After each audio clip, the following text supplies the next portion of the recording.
Le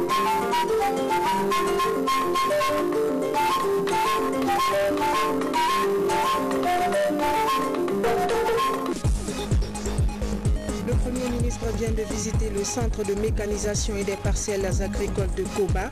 Dr Ibrahima Kassory Fofana a réaffirmé l'engagement du gouvernement à assurer l'aménagement des terres rizicultivables pour garantir la sécurité alimentaire de la localité. Rentrée académique sous fond d'engagement à l'université Julius Nyerere de Cancan, étudiants et enseignants sont déterminés à imprimer une nouvelle dynamique pour réussir l'année en cours. Dans notre rubrique 160, gros plan ce soir sur le secteur des transports qui a connu des mutations énormes, et cela par la création de nombreuses sociétés publiques marquées par des espoirs et des échecs. Mesdames et messieurs, bonsoir. Bienvenue dans cette édition qu'on ouvre par la visite de terrain du Premier ministre chef du gouvernement. Dr Ibrahima Kassory Fofana s'est rendu sur les plaines agricoles de Koba où il a visité le centre de mécanisation agricole de la localité. Une occasion pour lui de réaffirmer l'engagement du gouvernement à assurer l'aménagement des terres cultivables pour garantir la sécurité agricole. Adi Kamara, Kabasouma, Ousmane Koboulé Keïta du bureau de presse de la primature. Koba, zone de production par excellence, et comme le gouvernement a une nouvelle politique agricole orientée vers la croissance, le Premier ministre visite ici le centre de mécanisation agricole mis en place par l'État. Il appuie les paysans dans l'amélioration des productions agricoles. L'objectif du centre, c'est de renforcer les capacités de productives des agriculteurs, les assister dans les travaux de labour, de récolte, de pulvérisage, de semis. Ceux qui sollicitent des prestations, ils viennent au centre par rapport au nombre d'hectares, par rapport au volume de travail qu'ils ont à faire. Ils viennent, ils se présentent et on remplit les formalités. Eux, ils versent l'argent. Nous sommes au niveau des parcelles agricoles de Koba. Ici, les techniciens et autres cultivateurs sont mobilisés pour expliquer au Premier ministre et à sa délégation la nécessité d'aménager ces champs agricoles. Une collection vivante de 350 variétés de riz, toute écologie confondue et tout cycle confondu. Mangrove, eau douce, bas-fond, pluvial. C'est à partir de cette collection que nous choisissons les variétés qui se comportent bien, qui passent en G1, c'est-à-dire la première génération. Si nous allons sur le paysan Fodé, nous voyons qu'il a une bonne variété. Nous prenons 2-3 panicules. Nous venons les évaluer en station, les épurer et selon nos critères de choix, ces variétés qui se comportent bien passent en G1. De G1, nous passons en G2 que nous allons voir un peu devant. C'est à partir de G2 que nous donnons les semences aux partenaires, l'ENAE, le centre sémencier, les paysans multiplicateurs de semences. Et ces gens travaillent, maintenant ils obtiennent G3. C'est G3 qui est partagé, diffusé au niveau des paysans et des producteurs de riz pour toutes les écologies. L'aménagement des terres rizicultivables reste encore un défi à relever par le gouvernement. Ici, Dr Ibrahima Kassory Fofana a promis d'œuvrer sans relâche à promouvoir les activités agricoles en Guinée. Et puis ce communiqué du gouvernement avant de poursuivre ce journal. À la suite de la grève qui a secoué le secteur de l'éducation au cours de ces 2 dernières semaines, le gouvernement se félicite du dénouement de la crise grâce à la participation active de l'ensemble des partenaires sociaux impliqués, syndicats et représentants des parents d'élèves. Le gouvernement rassure les parents d'élèves, les élèves et les enseignants que des dispositions en termes de sécurisation des concessions scolaires et de mobilisation des enseignants ont été prises pour assurer l'effectivité des cours. Le gouvernement remercie et félicite les enseignants, les parents d'élèves et élèves qui ont bien voulu répondre à son appel depuis l'ouverture des classes le 3 octobre 2018. Il réitère une fois de plus un appel aux parents d'élèves, aux élèves et aux enseignants encore réticents pour une reprise effective des cours dès le lundi 22 octobre à 7h30. Il exhorte toute la communauté éducative à œuvrer à ses côtés pour sensibiliser chacun des acteurs afin que l'avenir de nos enfants ne soit compromis par une année blanche. Le gouvernement met en garde tout fauteur de troubles appréhendé aux alentours des écoles qu'il devra répondre de ses actes devant la justice. Il invite les inspecteurs régionaux, les DPE, les DCE, les DSE, les directeurs d'école, les chefs d'établissements publics et privés, les enseignants et les partenaires sociaux à prendre toutes les dispositions nécessaires pour assurer à nos enfants leur droit, celui d'étudier dans la quiétude. Le gouvernement s'est compté sur le patriotisme et l'engagement de toutes et tous pour un climat apaisé qui permettrait à nos enfants de dérouler le calendrier de l'année scolaire 2018-2019. Pour le gouvernement, le Premier ministre Dr Ibrahima Kassori Fofana.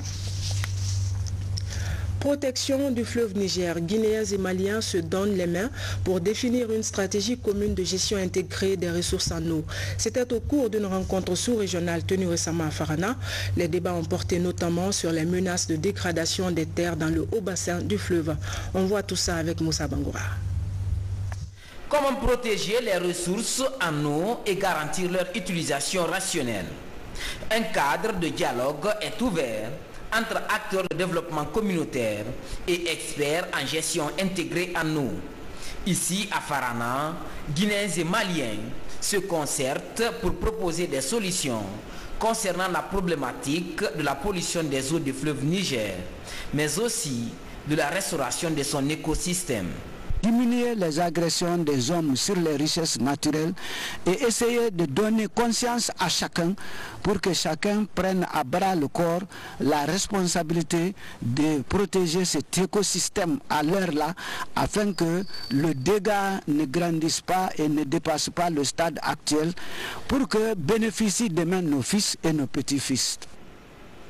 L'objectif visé est de créer une synergie d'action en tenant compte des préoccupations de l'ensemble des pays membres en vue d'intervenir durablement dans le bassin du Niger. Beaucoup de recommandations ont été formulées.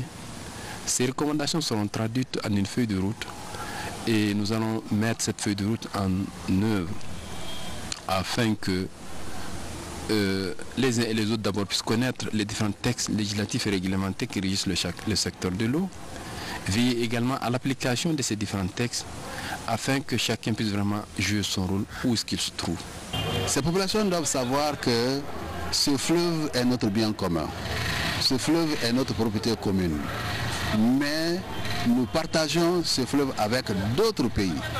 Donc nous avons l'obligation de protéger ce fleuve à le fait de faciliter aux autres pays qui nous entourent ou qui longent le fleuve à tirer meilleur profit de la présence de cette ressource qui est extrêmement importante. Le fleuve Niger prend sa source à Farana et alimente 9 pays de la sous-région. Le programme de développement durable du delta intérieur du Niger est copiloté par la Guinée et le Mali voisin avec le soutien du Royaume des Pays-Bas. Télécommunications, comment améliorer la qualité des services? L'autorité de régulation plaide pour une bonne gestion des bandes de fréquences et l'homologation des équipements de communication. L'appel a été lancé au cours d'une rencontre avec les opérateurs privés. Les précisions avec Mohamed Salouba. Dans ce document est consigné le tableau national d'attribution des fréquences. Pour voir et apprécier l'utilisation des fréquences, l'autorité de régulation des postes et télécommunications et les opérateurs privés échangent sur l'amélioration de la gestion des fréquences en Guinée. Les fréquences sont des ressources limitées. Donc on ne peut pas avoir, si je prends par exemple le cas de la bande FM, on ne peut pas avoir un nombre illimité de stations radio à Conakry, que ce soit à Conakry ou dans une autre région. Donc lorsque la limite sera atteinte, on ne pourra tout simplement plus donner assigner de nouvelles fréquences radio aux opérateurs privés qui le demandent. Donc nous avons en fait un nombre limite de possibilités pour assigner en fait des fréquences dans la zone de Conakry. Durant cette rencontre, les techniciens de l'ARPT et les promoteurs privés de télécommunications ont aussi débattu de la qualité des équipements de télécommunications. L'objectif est de travailler à l'amélioration des services de télécommunications en faveur des consommateurs. Le matériel doit être homologué pour voir s'il respecte les normes standards, les normes définies par l'UIT, reconnues par des institutions de normalisation accréditées.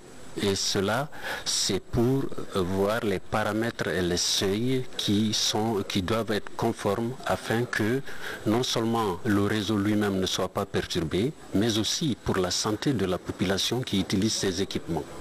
L'autorité de régulation des postes et télécommunications et les opérateurs privés entendent œuvrer en synergie pour qualifier davantage les services de télécommunications en Guinée. Trafic de stupéfiants, une nouvelle drogue appelée CAT vient d'être saisie à Conakry par la douane et l'Office central de lutte contre la drogue. Selon nos informations, le CAT serait plus dangereux que le chanvre indien. Plus de détails avec Alpha Siagaba, Algassimouba. À vue d'œil, on a l'impression que c'est du cannabis ou du moringa. Mais en réalité, c'est une nouvelle drogue méconnue des Guinéens. Son nom, le CAT. Le colis a été saisi au colis poste de Kaloum par les services de sécurité en synergie avec la douane et l'Office central de lutte contre la drogue.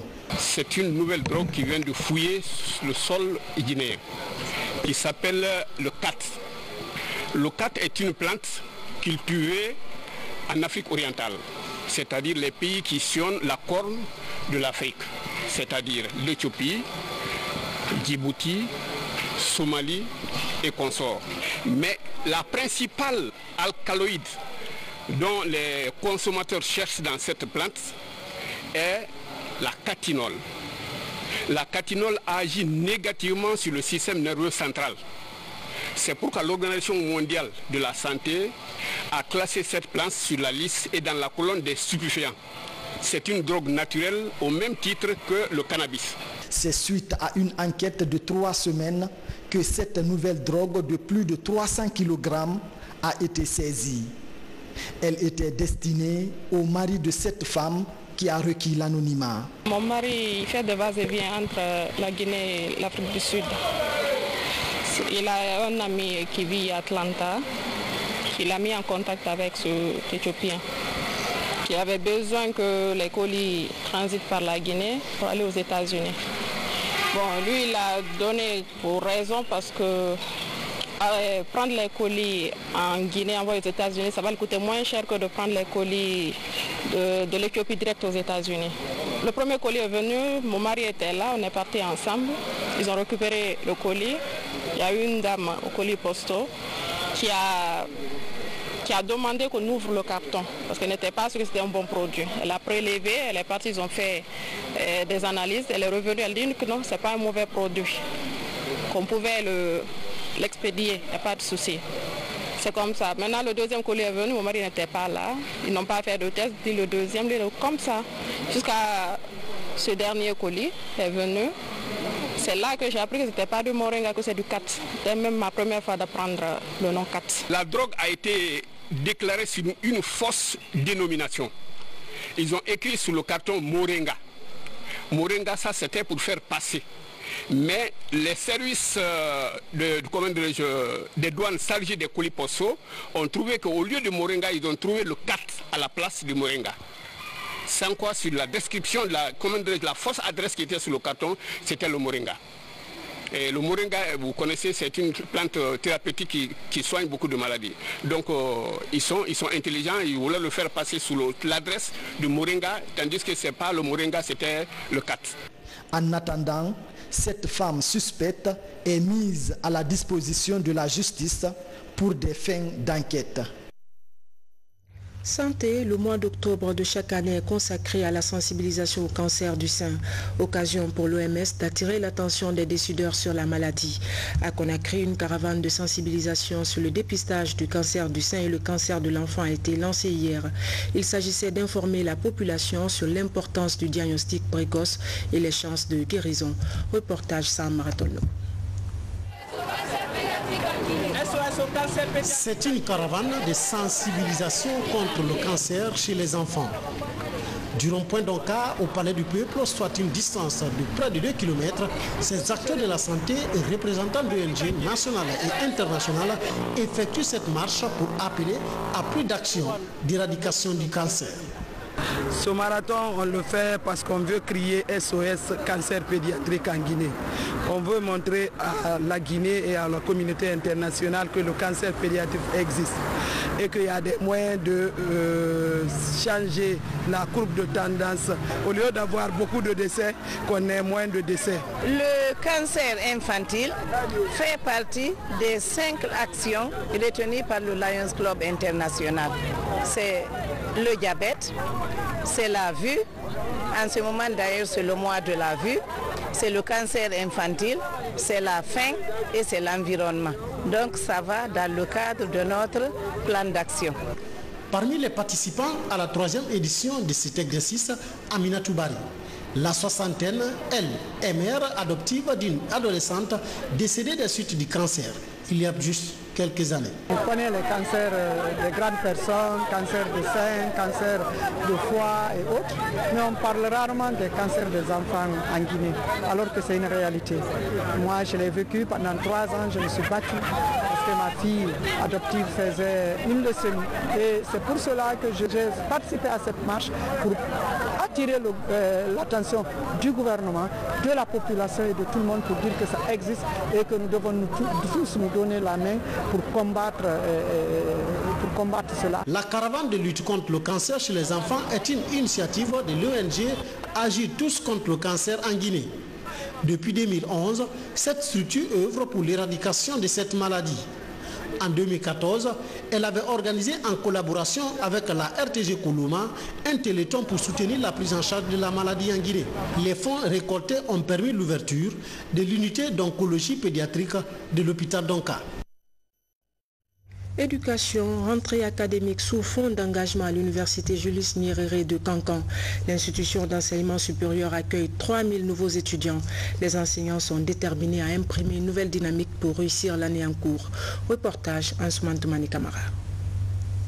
Conformément aux instructions du ministère de l'Enseignement supérieur, l'année universitaire est dans sa phase active depuis le 3 octobre dernier à Julius Nyerere de Kankan. Dans les différents amphithéâtres et salles de classe, les enseignants engagés se relaient pour dispenser les cours. Cet engagement du corps professoral est une source de motivation pour les 10 459 étudiants de l'université. Je viens tout juste de la classe. On a suivi un cours de initiation to writing. Les cours ont vraiment débuté à Kankan, à l'université de Kankan. Donc j'invite tous les étudiants et étudiantes de venir suivre les cours, car les étudiants d'ici sont vraiment motivés et les professeurs aussi. Pour l'année universitaire 2018-2019, l'université Julius Nyerere de Kankan a reçu 3235 nouveaux étudiants. 9 guichets ont été mis en place pour les opérations d'inscription et de réinscription. En ce qui concerne, n'est-ce pas, les étudiants, n'est-ce pas, à inscrire, donc les nouveaux, nous avons reçu, n'est-ce pas, l'ordre d'arrêter provisoirement les opérations d'inscription, mais de recevoir les étudiants en classe. Et ainsi, donc, nous avons envoyé les étudiants vers les départements qui les prennent, n'est-ce pas, en attendant que la plateforme, n'est-ce pas, soit ouverte pour la validation sur la plateforme Coupole. Placée sous le signe de l'engagement responsable et de l'innovation, l'année universitaire à Kankan bénéficie à cet effet d'une meilleure orientation du rectorat. Le climat détendu créé entre les différents acteurs augure déjà le déroulement d'une année réussie et marquée par des révolutions en pédagogie et dans les recherches. Le corps professoral, toute la communauté universitaire est présente depuis la rentrée universitaire. Les étudiants également, depuis le 3 octobre dernier. Toutes les composantes sont presque sur le campus. Et cette année universitaire s'ouvre sous le signe de la paix sociale, de l'exigence à faire de notre institution un cadre favori, un cadre scientifique, technique et technologique propice à l'émergence de notre pays sur la scène internationale. Pour conforter sa position parmi les meilleures institutions d'enseignement supérieur du pays, l'université Julius Nyerere de Kankan a pris encore cette année de nombreuses initiatives pour la qualité de ses offres. À ce jour, l'institution compte 4 facultés, une école supérieure et 3 programmes de master pour un total de 10 459 apprenants. Et sur place ici à Conakry, l'université René Lévesque met de nouveaux diplômés sur le marché de l'emploi. Ils ont été formés sur des cours pratiques adaptés au marché du travail. La remise de diplômes s'est faite en présence de notre reporter Fatimatou Diallo. Ils sont plus de 100 étudiants sortant de l'université et de l'Institut René Lévesque cette année. Au terme de 3 ans de formation, ces étudiants décrochent leur diplôme de fin de cycle après un parcours rassurant pour les encadreurs. C'est toujours un grand plaisir pour nous d'œuvrer pour la réussite de la jeunesse, tant au plan éducatif que celui culturel. C'est un devoir que tout citoyen consciencieux doit accomplir. Nous sommes heureux de voir nos étudiants satisfaits de notre petite contribution en leur faveur. Des 2 promotions, c'est lui le major. Abdul Karim Diallo, 25 ans, ne compte pas s'arrêter à sa licence d'économie d'entreprise. Pour lui, la poursuite de la formation est une nécessité avant d'affronter le marché de l'emploi. J'ai envie de continuer parce que ce n'est qu'un début, Et vraiment, c'est pourquoi j'appelle tout un chacun à ne pas se limiter à ce diplôme, à cette licence. Ce n'est qu'une porte. Donc il faudrait pousser les études. Donc j'ai l'ambition de continuer ces études jusqu'au doctorat. Comme le veut la tradition, chaque promotion reçoit un nom de baptême. Celle-ci porte le nom du ministre de l'Enseignement supérieur et de la Recherche scientifique, Abdoulaye Robalde. La vie après les études est différente de celle qu'on a pendant les études. Donc je pense que s'ils semblent de courage, comme ils l'ont fait pour pouvoir passer toutes ces années sur les bancs, ils semblent de courage, ils utilisent leur intelligence, ils utilisent leur connexion et sur la base de la formation que chacun d'entre eux a reçue, je pense qu'ils pourront trouver de l'emploi ou même créer leur propre emploi. Nous sommes entièrement à leur disposition, mais nous sommes confiants aussi qu'ils pourront s'insérer facilement, car c'est ce que je leur ai dit, il n'y a pas de marché saturé pour un bon produit. Et nous leur avons demandé aussi de continuer à renforcer en permanence leurs capacités par des formations connexes. Et de toute façon, nous sommes contents aussi de voir des jeunes qui s'inscrivent dans le cadre de la formation et qui comprennent que la réussite, le succès sont liés au travail. Pour joindre l'utile à l'agréable, un groupe d'acrobates a tenu en haleine le public avec une prestation acclamée. La fin en beauté de 17 ans de formation académique, le début d'une nouvelle expérience, celle du marché de l'emploi. Et je reviens sur ce communiqué avant de poursuivre ce journal. Ce communiqué du gouvernement à la suite de la grève qui a secoué le secteur de l'éducation au cours de ces 2 dernières semaines. Le gouvernement se félicite du dénouement de la crise grâce à la participation active de l'ensemble des partenaires sociaux impliqués, syndicats et représentants des parents d'élèves. Le gouvernement rassure les parents d'élèves, les élèves et les enseignants que des dispositions en termes de sécurisation des concessions scolaires et de mobilisation des enseignants ont été prises pour assurer l'effectivité des cours. Le gouvernement remercie et félicite les enseignants, les parents d'élèves et élèves qui ont bien voulu répondre à son appel depuis l'ouverture des classes le 3 octobre 2018. Il réitère une fois de plus un appel aux parents d'élèves, aux élèves et aux enseignants encore réticents pour une reprise effective des cours dès le lundi 22 octobre à 7h30.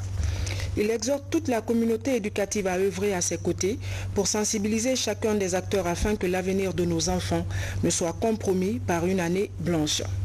Le gouvernement met en garde tout fauteur de troubles appréhendé aux alentours des écoles qu'il devra répondre de ses actes devant la justice. Il invite les inspecteurs régionaux, les DPE, DCE, les DCE, les directeurs d'école et chefs d'établissements publics et privés, les enseignants et les partenaires sociaux à prendre toutes les dispositions nécessaires pour assurer à nos enfants leur droit, celui d'étudier dans la quiétude. Le gouvernement sait compter sur le patriotisme et l'engagement de toutes et tous pour un climat apaisé qui permettrait à nos enfants de dérouler le calendrier de l'année scolaire 2018-2019. Pour le gouvernement, le Premier ministre Dr Ibrahima Kassory Fofana. À présent, les nouvelles nationales ou Guinée en bref, tenues ici même dans les locaux de la RTG Coloma de la présélection de Miss RTG. 50 filles ont compéti. C'est une initiative de la section culturelle qui vise à mettre en valeur la beauté physique et intellectuelle des jeunes filles guinéennes. Au finish, le jury a retenu 10 candidates pour la finale qui aura lieu le 31 décembre 2018. D'autres nouvelles compléteront la compilation d'Aboubacar Diaby. L'Afrique ne peut se développer sans une réelle union des peuples. C'est une réalité pour le réseau des ONG pour le civisme, l'intégration africaine et la démocratie. Face à la presse, le réseau attire l'attention du public sur l'importance de la libre circulation des biens et services dans le développement socio-économique des pays africains. Il compte se lancer dans une campagne axée sur la zone libre d'échange. L'objectif est d'amener les pays africains à parler d'une seule voix sur les questions d'économie et de développement pour le bien-être de tous les citoyens africains. Et nous avons constaté qu'en Guinée, le débat n'est pas du tout soulevé pour que le citoyen qui est le sujet, qui est l'objectif principal des gouvernants, puisse s'en approprier et aussi apporter ses avis, ses critiques pour améliorer le contenu.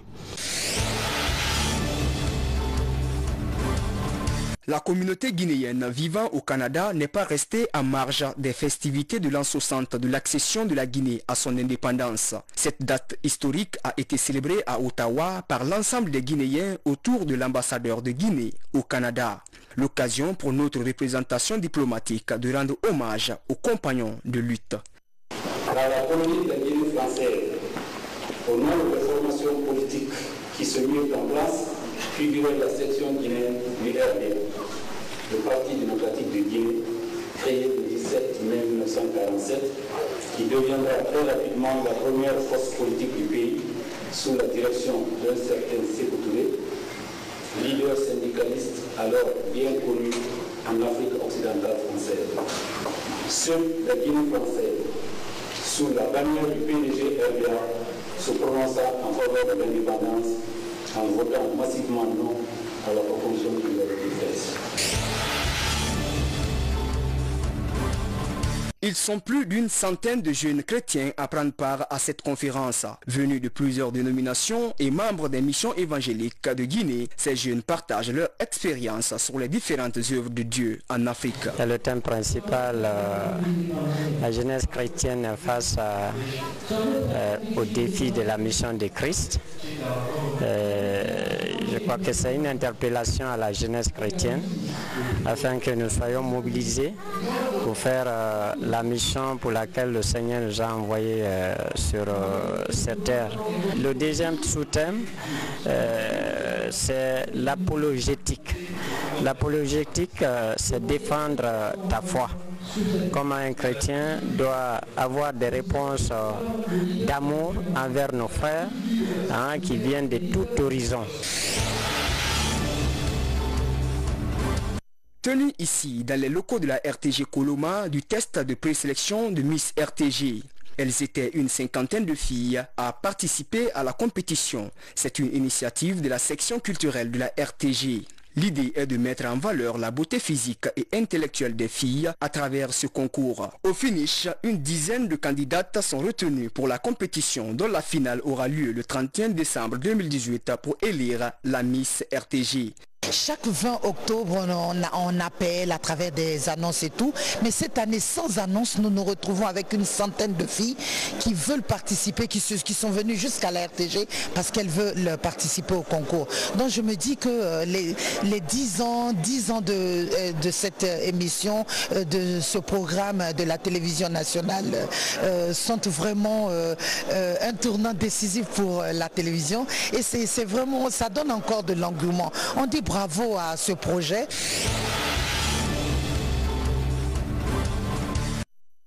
Ce soir, dans notre rubrique en 60, gros plan sur le secteur des transports qui a connu des mutations énormes et cela par la création de nombreuses sociétés publiques.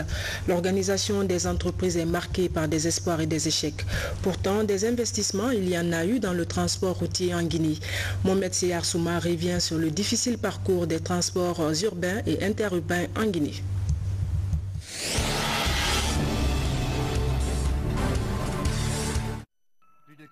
Ceci relève de l'héritage colonial.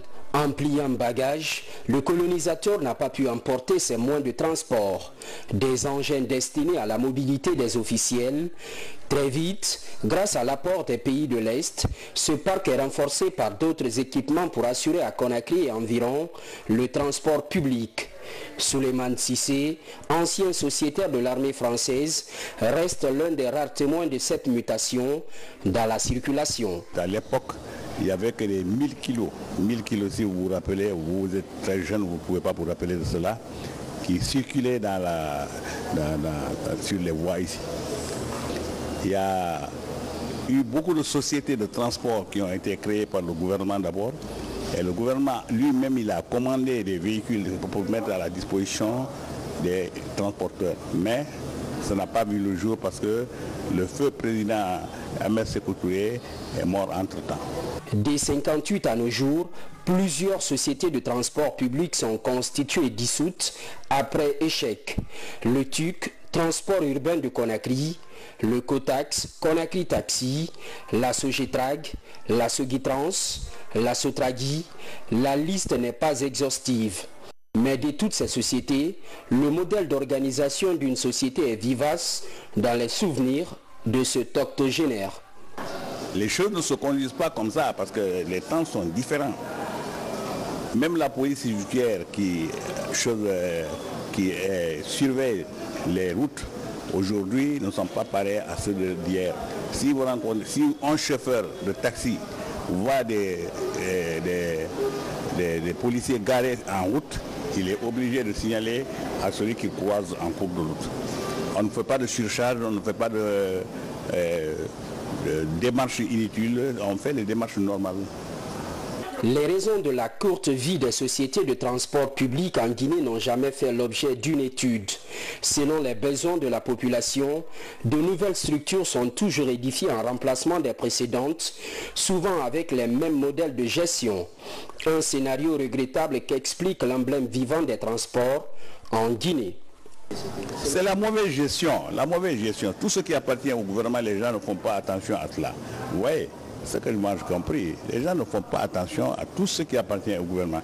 Parce que l'on associe les autres partenaires, les transporteurs, comme je dis. Parce que vous confiez un véhicule à un transporteur, il est obligé de surveiller ce véhicule-là comme la prunelle de ses yeux. Il est obligé de surveiller ça. Il ne laisse pas à la route. La manière dont on dit que c'est pour le gouvernement, c'est à cause de cela qu'on laisse les véhicules à la portée des gens détruire. D'autres enlèvent les pneus, d'autres enlèvent le moteur même. D'autres gardent le véhicule dans un lieu où on va mettre le véhicule à la retraite. C'est comme ça. La Sotragi connaît bien ses difficultés. Sa flotte d'une centaine de bus est retrouvée sur cale et son directeur général perdu dans la nature. Après un moment de réflexion, l'acquisition d'un don turc a permis de lancer une nouvelle société, mais encore sur les braises fumantes de la Sotragi. Le nouveau mécanisme de gestion est séduisant et rassurant pour l'instant. Pour laisser le car là ici, c'est très bon pour nous parce qu'on est fatigué ici pour le Magbana. Pour gagner voiture pour en ville, on peut faire 2 heures, 3 heures, on ne gagne pas de voiture. Mais ça là, c'est vraiment, on est content pour ça. On est vraiment joyeux pour ça, je jure. C'est très bon pour nous. Très bon pour nous. Le transport public vit également à travers les chemins de fer. Ici, à Almamia, dans la commune de Kaloum, se trouvait la gare principale de Conakry, où les passagers s'embarquaient pour Kankan. L'édifice date de 1898, un vestige colonial. Sur les sites, les travailleurs vivent sur les souvenirs du bon vieux temps. Les trains passagers étaient 3 fois dans la semaine. Et le train de transport de marchandises 2 fois dans la semaine. Bon, c'est des trains qui étaient limités en nombre et en poids. En poids, en volume de chargement, en tonnage, tout ça c'est limité. Parce que la charge à l'essieu était de 12 tonnes. Donc c'est comme un camion. Un wagon c'était comme un camion du point de vue portée et de capacité de charge. Bon, donc de ces trains marchandises, à côté, on insérait des trains passagers qui prenaient les passagers à Conakry et qui les amenaient jusqu'à Kankan. Donc, de déplacement en déplacement, il y a eu à un moment donné, bon, et au-delà de ce train qui allait à Kankan, qui transportait les passagers, on a inséré sur le périmètre urbain un train de transport de passagers. Ça, c'était juste pour la ville, pour le déplacement des passagers à l'intérieur de la ville de Conakry. C'est ce qu'on appelait généralement Tanka, qui a gardé le nom et tous les vieux se rappellent encore de ce nom. Maintenant, les autres trains passagers, on parlait de Museline qui avait les 2 cabines, on parlait de trains ordinaires qui également avaient des wagons, des voitures voyageurs pour pouvoir transporter les passagers. Et c'est en 1995 que finalement le train a été arrêté définitivement, parce que les conditions d'exploitation étaient devenues difficiles. Aujourd'hui, le flambeau du transport public urbain est entretenu autour de la Sotragui récemment relancée et le train Conakry Express obtenu sous la transition en 2009. Il transporte 2500 à 3000 passagers par jour sur la ligne Korontine-Kadbeleng. Le gouvernement a sur sa table d'ambitieux projets destinés à booster ce secteur social.